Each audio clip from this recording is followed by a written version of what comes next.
Hi guys, welcome back to my channel. Today I want to review the Kat Von D Metal Matte Palette. This is her holiday palette for 2016. I am aware, or I believe, that it is sold out in the US, but I've looked on the Debenhams website today and it still seems to be available here. So I'll leave the link down below if you guys are interested in buying it. It retails at £50, which seems like quite a lot, but you do get 22 eyeshadows in it and they are really good quality. Just a spoiler alert, I love this palette. So let's get into the packaging first. It says, so on the front, it's a really cool packaging. One way it says metal, and then when you turn the packaging over, it says matte. I just think that's such a cool design. I really love that feature. You also have the names of each of the shades on the back as well. But with this palette, unlike with the Chrysalis palette that I reviewed, you also get the names printed underneath the eyeshadows themselves. Another thing about this palette is it's nearly a foot long. It's an extremely long palette. Just to give you a comparison, this is the Chrysalis palette. I'll just match that up, and then the Metal Matte palette. So it is quite a bit longer. I wouldn't say it's the most practical palette for traveling, if I'm honest, because it is so big, but nonetheless I do really like the outer packaging. I just think it's a really cool design. Again, it is cardboard. You get your magnetic closure, and then once you open it up, you'll have to forgive me, this is quite messy because I have been playing around with this palette quite a bit this week. You get a nice sized mirror. Again, it's definitely one of those mirrors that needs propping up.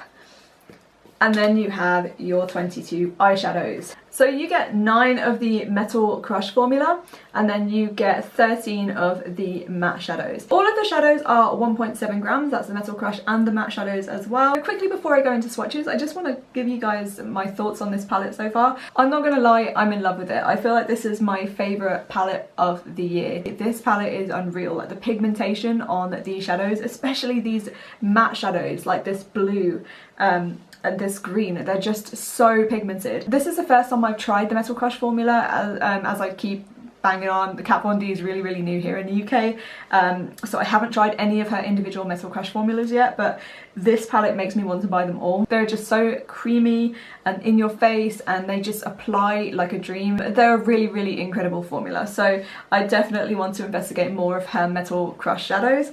Even though there's a little bit of fallout from the Metal Crush shadows, I did find that with the matte shadows there wasn't as much fallout as I had with the Chrysalis palette.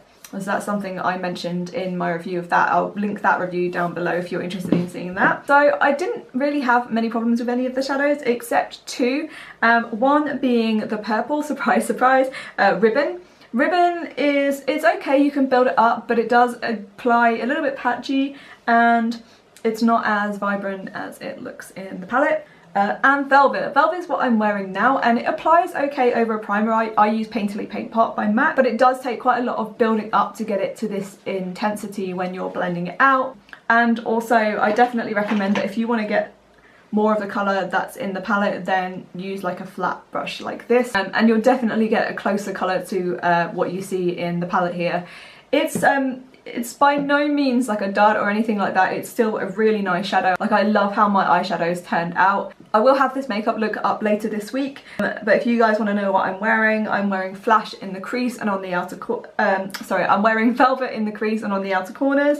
I'm wearing Synergy on the lid, and I just dabbed Flash on top of that with my pinky finger. And on the inner corners I'm using this shadow here called Glitz. And they all performed really beautiful, with the exception of Velvet, which still applied really well and performed okay, but you do need to take your time with blending it, and I just found it can go on a little bit patchy as well. But those are the only 2 shadows I don't want to say complain about, because they're really not that bad, but you just need to work with them a little bit more. Just the amount of looks that you can come up with. You can go for like your really neutral looks down here, and then you've got a couple of like pastel-y shades right here. Then you've got your deeper greens and blues, and there's nothing super bright in here, although this blue does come off really bright, but not in that electric way. It's more like a royal blue. But you have a mix of lighter shades, and then you've got your jewel tones as well. I just think that it's got a really nice mix, and the possibilities are endless with this palette. Overall, I'm super impressed with this palette. I think it performs beautifully. The mattes are super buttery and creamy, and the Metal Crush shadows absolutely blow me away. They're just incredible. So yeah, without further ado, we're going to get into swatches. So we're going to start with the Metal Crush formula first. So the first shadow is Nebula, then we have What, And then we have Ignite. And we have Tinsel, Glitz, Twinkle. The last three we have Volt, Synergy, and Flash, which is insane. It's like a bright, insane, in-your-face gold. I love that shade. So those are all the metal crash shadows. And you can see how pigmented they all are. Like, it's just insane. We're starting out with Linen, Jet, and Velour.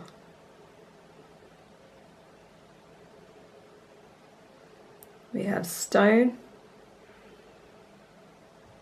Moss, and Ribbon. Ribbon is another one I had a few problems with as far as patchiness goes, and also it's not as vibrant as I'd like it to be.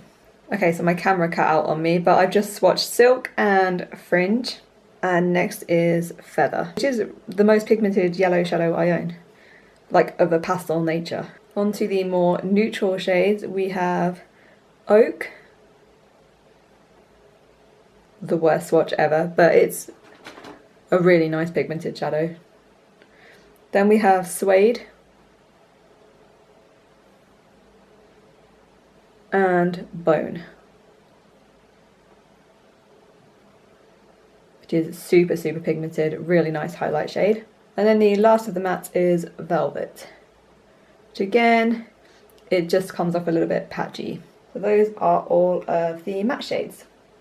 So those were the swatches. I just feel like this palette is so versatile. By the way, I forgot to tell you that on my lips I'm wearing the Kat Von D liquid lipstick, and this is in Exorcism.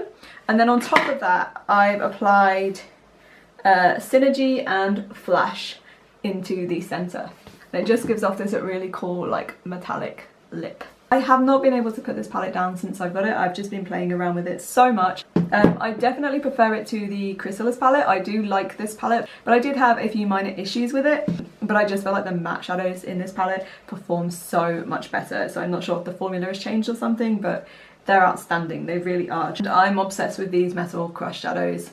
Like, if you love that really nice, like that really full-on foiled eye look, the metal crush shadows are definitely the way to go. And I'm definitely going to be getting my hands on the individual shades as well. So those are all my thoughts on the Kat Von D Metal Matte Palette. If you are in the UK and you are wanting to get a hold of this palette, I would definitely be quick about it, because obviously you're never sure how many Debenhams have left. I don't like to say I recommend stuff unless I really recommend it, especially when it costs £50. But with this, I can safely say that I do recommend this palette. It is the best palette that I've used all year, and it's pretty much blown me away. So yeah. Anyway guys, I hope you found this helpful in some way, and I'll see you in my next video.